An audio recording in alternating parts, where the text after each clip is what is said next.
بسم اللہ الرحمن الرحیم۔ السلام علیکم ورحمۃ اللہ وبرکاتہ۔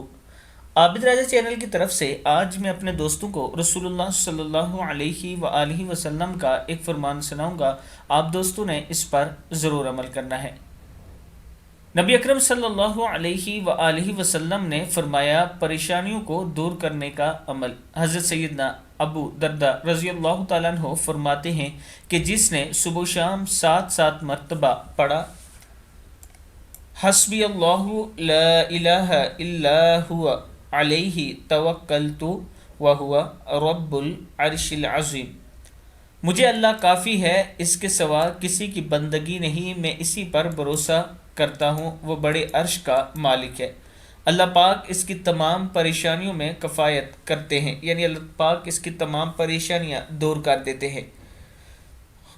کتاب کا حوالہ نیچے موجود ہے، آپ دوست دیکھ سکتے ہیں۔ میں اپنے دوستوں سے گزارش کروں گا کہ اس ویڈیو کو آپ نے آگے ضرور شیئر کرنا ہے۔ السلام علیکم ورحمۃ اللہ وبرکاتہ۔